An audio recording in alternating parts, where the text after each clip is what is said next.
Helmet सक्तीची बंदूक नागरिकांच्या डोक्याला लावून पोलीस पुणेकरांकडून खंडणी वसूल करत असल्याचा आरोप पतित पावन संघटनेने केला आहे।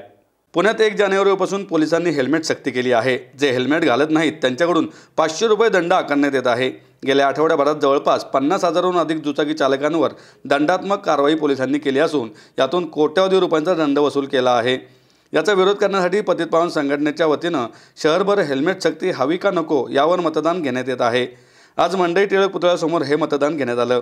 अजून 2-3 दिवस हे मतदान विविध शाळा महाविद्यालय येथे घेण्यात येणार असून जो काही असेल तो निकाल पुणेकरांसमोर मांडण्यात येणार असल्याचं पतित पावनचे स्वप्नील नाईक यांनी पुणे दर्पणशी बोलताना सांगितलंय।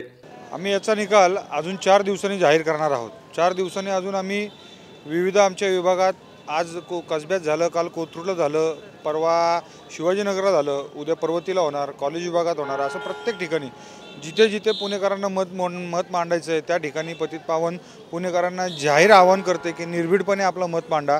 कुणाच्याही दबावाखाली तुम्ही कुठल्याही प्रकारचं असं स्वतःचं मत लपून ठेवू नका। म्हणून आज पतित पावननी आज हा अनोखा उपक्रम घेतला।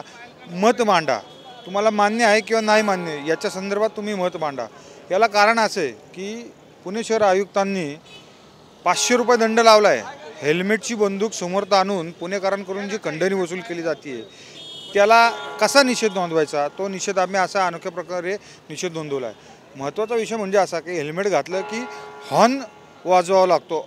वाजवलेला हॉर्न मागच्या लोकांनी वाजवलेला हॉर्न कळत नाही। दुसरा महत्त्वाचा विषय, हेल्मेट सक्ती केलीत आपण मान्य आहे, परंतु पुणे शहरात चालणारे अवैध धंदे हे कधी बंद करणार? महत्त्वाचं अवैध धंदे बंद करणे का हेल्मेट सक्ती करणे हे महत्त्वाचं आहे का? तिसरा महत्त्वाचा मुद्दा, जर हेल्मेट सक्ती केली, गुन्हेगारांनी गुन्हे करून हेल्मेट घालून जर पळून गेले तर गुन्हेगारी वाढणार नाही का? आम्ही जाहीरपणे करणार। पण आत्ता पुणेकर 99% पुणेकर हे हेल्मेट सक्तीच्या विरोधात आहे। हेल्मेट घालणाऱ्या लोकांना विचारा, जो हेल्मेट घालतोय त्याला विचारा।